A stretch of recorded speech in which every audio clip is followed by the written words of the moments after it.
Hello everybody, Mr. LEGO Lover 55 here, and welcome to another LEGO set review. Today we're taking a look at set 44001, Pyrox. This set is recommended for ages 7 to 14 and has around 50 pieces. So we'll go ahead and take a look at the packaging here.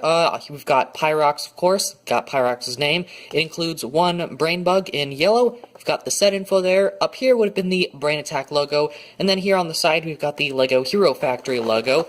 On the back here, it shows the combiner model between Pyrox and Inferno XL.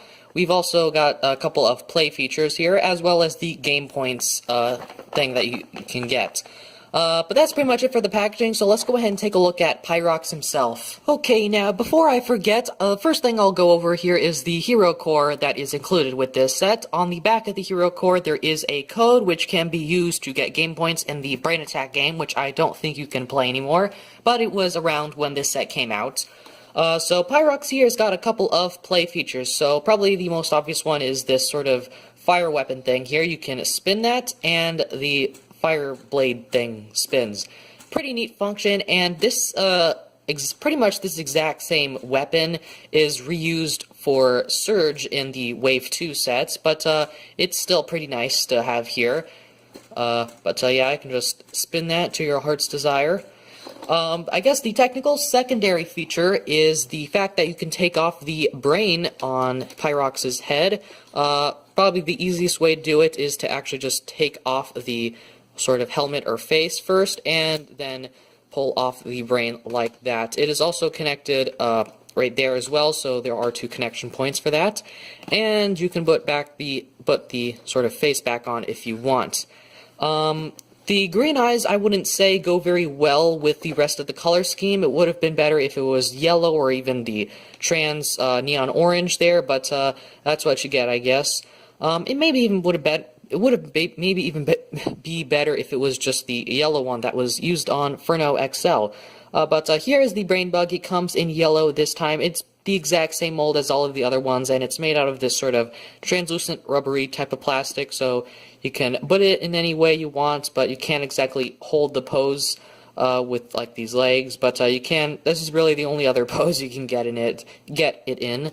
But yeah, pretty neat, and you can put the brain bug back on Pyrox's head if you want, and you can sort of angle the legs in front of the horns or inside the horns, depending however you want.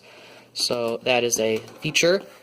But that's pretty much it in terms of play features, other than posability. So he does have pretty much all these standard points of articulation for a construction figure, and sorry, these joints are sort of squeaky. I'm not sure why they are, and a lot of my other figures aren't, but yeah, he's also got this giant claw here, which of course you can move those individual fingers if you want, and I believe this is the first time we ever got these sort of claw pieces in translucent neon orange, and definitely won't be the last time we see it in this color, because that would be later used in some Bionicle G2 sets, but I believe this might have been the first set to use those in that color.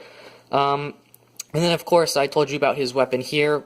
This is another set that introduced these flame pieces, which were new at the time to construction.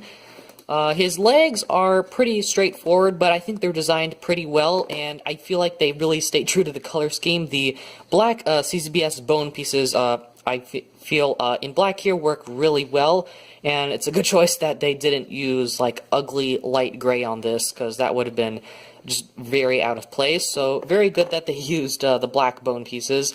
And he's got a couple of spikes here and there. He's got some spikes there and some spikes there. So he's got a couple of spikes throughout here on the set. And one thing I actually do like is that he reuses these old sort of Ben 10 construction figure feet. And these aren't used I believe this might have been the last set to ever use this type of foot mold. I might be wrong about that, but I'm pretty sure this was. He's also got this cool printed piece here, which I believe is exclusive to this set. Here's just sort of a better look at that. See if we can focus here. There it is. So you can see it's got some nice sort of magma printing on there, and I think it looks really cool. It is a translucent neon armor shell, so that is also adding to its coolness, I guess. But I honestly think that's pretty much it in terms of cool stuff. Well, actually, no. Some new pieces that were introduced at the time were these awesome new sort of rock add-on armor pieces. These came in dark gray, and they also came in, they came in dark gray in the Bruiser sets, but this is the first time they've appeared in dark red, and so far I believe they're the only set to ever come in dark red, so that is very nice. We've also got a dark red, just regular torso armor here.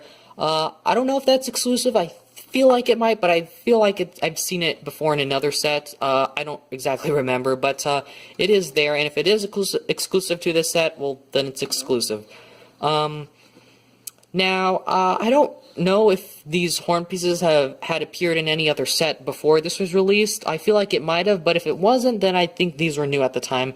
And then, of course, this face mold and the brain and the brain attack head, those are all new pieces. And I just actually want to talk about the head for a second. When I first got this was really big to me. It was really big compared to a lot of the other, I guess, Hero Factory helmets. And that's sort of how I felt when they started making the Hero Factory sets, because like I compared the Kanohi Ignika to one of the Hero Factory helmets, the Hero Factory Hero helmets, and it was just, the size was definitely significant, and they sort of increased the size with this face here. So yeah, and I think that's pretty much it here for Pyrox. So let's go ahead and move on and take a look at the instructions.